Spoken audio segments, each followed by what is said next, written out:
ஸல்லல்லாஹு அலைஹி வஸல்லம் சொல்லுகிறார்கள், ஒரு மனிதன் பெருநாளுடைய நாளையில செய்யக்கூடிய அமல்கள்ல அஹப்பு இலல்லாஹ், அல்லாஹ்க்கு ஆக விருப்பமான ஒரு அமல் இருக்கும் என்றா அதுதான் இரத்தத்தை ஓட்டுவது, அந்த விருகத்தை பலியிட்டு இரத்தம் ஓட்டுவது என்று ஸல்லல்லாஹு அலைஹி வஸல்லம் சொன்னார்கள். அன்பானவர்களே, அதில் எவ்வளவு அமல்கள் இருக்கிறது. தொழுகை இருக்கிறது, அதே மாதிரி சதகாக்கள் இருக்கிறது, பெற்றோரை சந்திப்பது இருக்கிறது. இப்படி பல அமல்களை நாங்கள் பெருநாள் அன்று சேர்க்கிறோம். இது எல்லா அமல்களும் சிறப்புதான், இல்லை என்று இல்லை. ஆனால் இது எல்லாத்தையும் விடவும் அல்லாஹ்க்கு மிக மிக விருப்பமான அஹப் என்ற வார்த்தை பாதிக்கப்பட்டிருக்கிறது. அல்லாஹ்க்கு மிக விருப்பமான அமல் இருக்கும் என்றா அதுதான் அந்த குர்பானி, அந்த உதஹியாவுடைய அமல் என்று ரசூலுல்லாஹி ஸல்லல்லாஹு அலைஹி வஸல்லம் விளக்கப்படுகிறார்கள். அன்பானவர்களே, இதுல சிறப்பு என்ன தெரியுமா? ஸல்லல்லாஹு அலைஹி வஸல்லம் சொன்னார்கள், நீங்க ஒரு மாட்டை அறுத்து குர்பான் கொடுப்பீங்கன்னு சொன்னா மறுமையுடைய நாளையில அந்த குர்பான் கொடுக்கப்பட்ட மாடு கொண்டு வரப்படும். பிகுருனிஹா வ அஷ்ஆரிஹா வ அத்லாதிஹா, அதனுடைய கொம்புகளுடைய அளவு, அதனுடைய ரோமங்களுடைய அளவு, அதனுடைய அந்த சாப்பாடு அசை போட்ட அந்த சாப்பாடுடைய அளவு அந்த மறுமை நாள்ல கொண்டு வரப்பட்டு அந்த அளவுக்கு நன்மை தரப்படும் என்று ஸல்லல்லாஹு அலைஹி வஸல்லம். அன்பானவர்கள், இவ்வளவு சிறப்பான அமல் ஆண்கள் மட்டுமல்ல, பெண்கள் கூட இந்த அமலில் ஈடுபடலாம். பெண்கள் இதை பார்க்கிறோம், அதிகமான செலவுகள் செய்கிறார்கள். சில பெண்களிடத்துல லட்சக்கணக்கு பெறுமதியான மொபைல் போன்கள் இருக்கிறது. இன்றைக்கு லேட்டஸ்ட் ஐபோன்கள் இன்றைக்கு பெண்கள கையில் இருக்குது. எங்கால அவர்களுக்கு கணவன் கொடுக்கக்கூடிய சல்லிகள், அவங்க குடும்பத்தார்கள் கொடுக்கக்கூடிய பணங்கள், இதைகளை சேமிச்சு அவர்களுக்கு தேவையான பொருட்களை வாங்கிக் கொள்கிறார்கள். அவர்களுக்கு தேவையான விடயங்களை பெண்கள் செய்து கொள்கிறார்கள். அன்பானவர்களே, இந்த பெண்களுக்கு அவர்களுக்கு இந்த அமலை நாங்கள் ஆர்வம் ஊட்டினால், இதனை அவர்களுக்கும் நாங்கள் காட்டிக் கொடுத்தால் அவர்கள் அவருடைய பணத்தை சேமித்து இந்த அமலில் ஈடுபடுவார்கள். ரசூலுல்லாஹி ஸல்லல்லாஹு அலைஹி வஸல்லம் அவர்கள் தன்னுடைய மகள் ஃபாத்திமா ரலியல்லாஹு தஆலா அன்ஹா அவர்களுக்கு இந்த அமலை ஆர்வமூட்டுகிறார்கள். சொன்னால் ரசூலுல்லாஹி ஸல்லல்லாஹு அலைஹி வஸல்லம், ஏ ஃபாத்திமாவே, பூமி எழும்புங்க, நீங்க உதஹியாவை கொடுக்க நியத்து வச்சிருக்கீங்க, பணத்தை மாத்திரம் கொடுத்து விட்டு மிருகத்தை வாங்கி கொடுத்து விட்டு இருக்க வேண்டாம். செல்லுங்கள், அந்த உதஹியா கொடுக்கக்கூடிய இடத்துக்கு செல்லுங்கள், சென்று அந்த உதஹியாவுடைய அமலை அவருடைய கண் முன்னுக்கு செய்யுங்கள் என்று ரசூலுல்லாஹி ஸல்லல்லாஹு அலைஹி வஸல்லம் வழங்கப்பட்டிருக்கிறார்கள். பெண்களால் அதை செய்ய முடியாது, இருந்தாலும் அந்த இடத்துக்கு ஆஜராகுங்க, ஆஜராகி அந்த சிறப்ப நன்மை அடையுங்க என்று ஸல்லல்லாஹு அலைஹி வஸல்லம் ஃபாத்திமா ரலியல்லாஹு அன்ஹாவுக்கு வழங்கப்பட்டிருக்கிறார்கள். அன்பானவர்களே, பெண்கள் கூட, சஹாபா பெண்கள் கூட தன்னுடைய பணங்களை சேமித்து, தனக்கு கணவன் தரக்கூடிய பணங்களை சேமித்து அவர்கள் இந்த உதஹியாவுடைய அமலில் ஈடுபட்டிருக்கிறார்கள். சொன்னார்கள் ஸல்லல்லாஹு அலைஹி வஸல்லம், ஃபாத்திமா ரலியல்லாஹு அன்ஹாவிடத்துல இந்த உதஹியாவுடைய சிறப்பை பற்றி சொன்னார்கள். யுஃபரு லகி இந்த அவ்வல் கத்ரத்தின் மின் தமிஹா குல்லு ஸம்பின் அனிதி. ஏ ஃபாத்திமாவே, நீங்க கொடுக்கக்கூடிய இந்த குர்பான், இதிலிருந்து வரக்கூடிய இரத்தம், அதனுடைய முதல் சொட்டிலேயே நீங்க செஞ்ச எல்லா பாவங்களும் மன்னிக்கப்படும் என்று ரசூலுல்லாஹி ஸல்லல்லாஹு அலைஹி வஸல்லம். அன்பானவர்களே, மனிதர்களின் அடிப்படையில இதற்கு எவ்வளவு பாவம் நடந்து கொண்டிருக்கிறது. ஒவ்வொரு நாளும் நாம் எத்தனை பாவம் செஞ்சு கொண்டிருக்கிறோம். நாங்க யாரும் மலக்கில்லை. அன்பானவர்களே, அல்லாஹ் தஆலா எங்களை பாவம் செய்யக்கூடிய ஒரு அமைப்பில் தான் படைத்து வைத்திருக்கின்றான். கண்களால் பாவம், காதுகளால் பாவம், வாயால பாவம், கைகளால பாவம், இப்படி ஒவ்வொரு நாளும் எங்களுக்கு தெரிந்து தெரியாம பல வகையான பாவங்கள் எங்களால் நிகழ்கிறது. அன்பானவர்களே, திடீரென்று மௌத்து வந்துட்டுன்னு சொன்னா எங்க நிலைமை என்னவாகும்? நிலைமை என்னவாகும்? நாங்கள் செய்த பாவங்களுக்கு நாங்கள் சுவர்க்கம் செல்லுவோமா அல்லது நரகம் செல்லுவோமா? அன்பானவர்களே, யாருக்காவது அதாவது சர்டிபிகேட் தரப்பட்டிருக்கிறதா? நீங்க எல்லாம் பாவம் மன்னிக்கப்பட்டிருச்சு, அல்ஹம்துலில்லாஹ் சொர்க்கம் போங்க என்று. அன்பானவர்களே, அந்த சஹாபாக்களே இத மாதிரியான அமல்கள் மூலமாக தன்னுடைய பாவங்களை எப்படி மன்னிப்பு பெறலாம், தன்னுடைய பாவங்களுக்கு எப்படி மன்னிப்பு தேடலாம் என்று சஹாபாக்கள் ஆர்வமாக இருந்தார்கள். அன்பானவர்களே, ரசூலுல்லாஹி ஸல்லல்லாஹு அலைஹி வஸல்லம் சொல்கிறார்கள், அவ்வளவு பாவங்கள் மன்னிக்கப்படுது. முதல் இரத்தத்துக்கு சொட்டுக்கே அவ்வளவு பாவம் வேண்டாம், அடுத்தடுத்து விடயங்களுக்கு என்னவெல்லாம் கிடைக்கும்? அன்பானவர்களே, அவ்வளவு சிறப்பான அமல் தான் இந்த உதஹியாவுடைய அமல். அது மட்டும் இல்லை அன்பானவர்களே, ஸல்லல்லாஹு அலைஹி வஸல்லம் அவர்கள்ட்ட சஹாபாக்கள் கேட்கிறார்கள், யா ரசூலல்லாஹ் மா ஹாதிஹில் அதாஹி, இது என்ன இந்த உதஹியா அமல், இது எப்படி உருவானது, இது அமல் எங்கிருந்து வந்தது? அன்பானவர்களே, இது சாதாரண அமல் கிடையாது. இது எங்களுடைய உம்மத்துக்கு மட்டும் கடமையாக்கப்பட்ட அமல் கிடையாது. அபுல் அம்பியா இப்ராஹிம் அலைஹிஸ்ஸலாத்து வஸ்ஸலாம் அவர்களுடைய காலத்திலிருந்து வந்த அமல். சொல்லுகிறார் ரசூலுல்லாஹி ஸல்லல்லாஹு அலைஹி வஸல்லம், சுன்னத்து அபீக்கும் இப்ராஹிம். இது என்ன அமல் என்றா, உங்களோட மூதாதையரான, உங்களுக்கு எங்க எல்லாருடைய தந்தையான இப்ராஹிம் அலைஹிஸ்ஸலாம் அவர்களுடைய சுன்னா, அவர்கள் செய்த அமல் இந்த உதஹியாவுடைய அமல். சஹாபாக்கள் கேட்டார்கள், அமல்ல ஆர்வம் உள்ளவர்கள், அன்பானவர்களே, நாங்க ஒரு அமல் செய்யறதாக இருந்தால் அது என்ன ஒரு அமலாக இருந்தாலும் இஹ்திசாப் தேவை. இஹ்திசாப் தேவை. இஹ்திசாப் என்ன இந்த அமல் செஞ்சா எங்களுக்கு என்ன கிடைக்கும், நாம் ஏன் இதை செய்யணும் என்ற ஆர்வம் இருக்க வேண்டும். சஹாபாக்களிடத்தில் ஆர்வம் இருந்தது. அன்பானவர்களே, ரசூலுல்லாஹி ஸல்லல்லாஹு அலைஹி சமூகத்தில் வாழ்பவர்கள், பாவம் குறைந்த காலத்தில் வாழ்பவர்கள், நன்மைகளை அதிகமாக செய்யக்கூடிய காலத்தில் வாழ்ந்தவர்கள், அவர்களே தன்னுடைய பாவத்தை நினைத்து பயந்தார்கள். அதற்கு எவ்வாறெல்லாம் விமோசனம் பெற முடியும் என்று யோசித்தார்கள். நன்மைகளை எப்படியெல்லாம் ஈட்டிக் கொள்ள முடியும் என்று யோசித்தார்கள். அன்பானவர்களை கேட்டார்கள் சஹாபாக்கள்,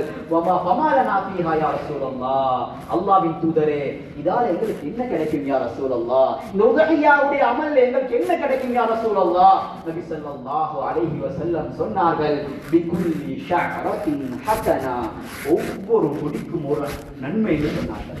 அன்பானவர்களே, கொஞ்சம் யோசிச்சு பாருங்க.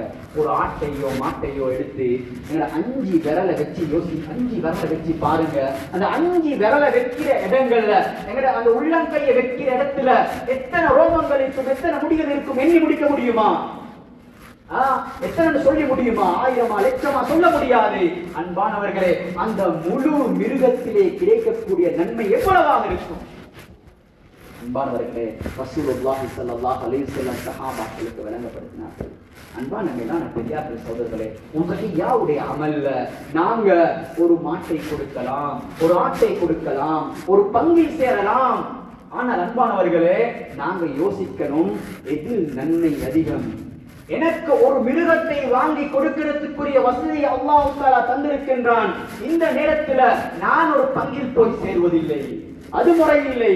எனக்கு ஒரு மாட்டை வாங்கி கொடுக்க முடியுமா? அன்பானவர்களே, அதுக்கு நான் முயற்சி செய்ய வேண்டும். இன்றைக்கு ஒரு பிசினஸ்ல நீங்க இவ்வளவு இன்வெஸ்ட்மெண்ட் பண்ணீங்கடா, உங்களுக்கு இவ்வளவு பெரிய ப்ராஃபிட் இருக்குது, உங்களுக்கு இவ்வளவு பெரிய லாபம் இருக்குதுன்னு சொன்னா, என்னையால எவ்வளவு எஃபர்ட் பண்ண முடியுமோ, என்னையால எவ்வளவு போட்டு அந்த பிசினஸ்ல நான் சம்பாதிக்க முடியுமோ, அப்படி சம்பாதிக்கத்தான் இன்றைக்கு மனிதன் ஆசைப்படுவான். அதுல சின்ன கணக்கு போட்டு சின்ன ப்ராஃபிட் எடுப்போம், எப்படி ஒரு ப்ராஃபிட் வந்தா போதுமே என்று யோசிக்க மாட்டோம். அன்பானவர்களே, அமல்ல மாத்திரம் ஏதோ உதஹியா ஒன்று கொடுத்தா போதும் என்று யோசிக்க கூடாது. ரசூலுல்லாஹி ஸல்லல்லாஹு அலைஹி வஸல்லம் ஏழ்மையாக வாழ்ந்த நபி, ஏழ்மையாக வாழ்ந்த நபி. எந்த அளவுக்கு என்றால், உமர் ரலியல்லாஹு தஆலா அன்ஹு அவர்கள் ரசூலுல்லாஹி ஸல்லல்லாஹு அலைஹி வஸல்லம் உடைய அறைக்கு வருகிறார்கள். அங்க இருக்கக்கூடிய சில பொருட்களை பார்க்கிறார்கள். முஹம்மது ஸல்லல்லாஹு அலைஹி வஸல்லம் படுத்து எழும்பிய அந்த விரிப்பை பார்க்கிறார்கள். அந்த பாயுடைய அடையாளம் அவருடைய முதுகிலே இருக்கிறது. கீழே விரிக்க ஒரு மெட்ரஸ் கிடையாது, ஒரு விரிப்பு கிடையாது. அன்பான, அந்த காலத்துல மெட்ரஸ் இருந்ததா நாம் யோசிப்போம். இருந்தது அன்பானவர்களே, மெட்ரஸ்கள் இருந்தது, இல்லாமல் இல்லை. அந்த கால அரசர்கள் அந்த அழகான விரிப்புகளில் வாழ்ந்தார்கள். உமர் ரலியல்லாஹு அன்ஹு கண்ணீர் வடித்தார்கள். யா ரசூலல்லாஹ், ரோம் பாரசீகத்துடைய அந்த அரசர்கள் அவர்கள் பாக்தியிலே இருக்கிறார்களே, அவர்கள் என்ன சுகபோகமான வாழ்க்கை வாழ்ந்து கொண்டிருக்கிறார்கள், நீங்க இப்படி இருக்கீங்களே யா ரசூலல்லாஹ். அன்பானவர்களே, எளிமையாக வாழ்ந்த நபி. ஆனால் என்ன சொல்ல வாரன் என்றால், நபி அவர்களை பற்றி சொல்லப்படுகிறது. நபி ஸல்லல்லாஹு அலைஹி வஸல்லம் தஹா கப்ஷைன் அக்ரமைன் அம்லஹைன், நபி அவர்கள் உதஹியாவுக்காக வேண்டி 2 ஆடுகளை அடுத்து குர்பான் கொடுத்தார்கள். ஒரு ஆட்டை கொடுத்தால் போதும் தானே, உதஹியா நிறைவேறும் தானே. இறை அன்பானவர்களே, அவரால் 2 ஆடு கொடுக்க முடியுமாக இருந்தது. ரசூலுல்லாஹி ஸல்லல்லாஹு அலைஹி வஸல்லம் ஒன்றும் பெரும் பணக்காரன் கிடையாது.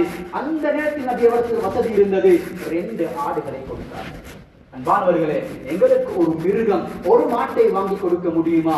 கொடுக்கலாம் அன்பானவர்களே. நன்மையை எவ்வளவு அதிகமா அடைய முடியுமோ அடைய வேண்டும். சில நேரம் சொல்லுவோம், இன்னைக்கு எல்லாம் விலை ஏறி போய்த்திருக்குது, இன்னைக்கு அது விலைக்கு வேற விலை அடிக்கிறார்கள், அது போலத்துக்கு இந்த உதகையாவுடைய காலம் வந்து விட்டால் இது ஒரு மாஃபியாக மாறிவிடுகிறது, அதனுடைய விலை தலைக்கு மேல் இருக்கிறது, அதனால சும்மா செலவழிப்பது வீண் விரயம்.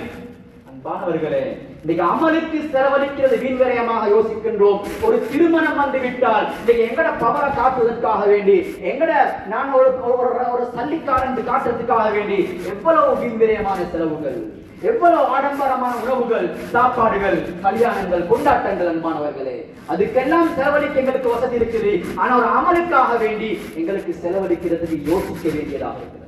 அன்பானவர்களே, இஸ்லாம் எப்படிப்பட்ட மார்க்கம் என்றால், இஸ்லாத்துக்காக வேண்டி, தீனுக்காக வேண்டி, அல்லாஹ்வுக்காக வேண்டி, ஸகாவுக்காக வேண்டி நாங்கள் ஒரு ரூபாய் செலவழிப்போம் என்றால் அல்லாஹ் தஆலா அதை 10 மடங்காக திருப்பி தராமல் விடமாட்டான்.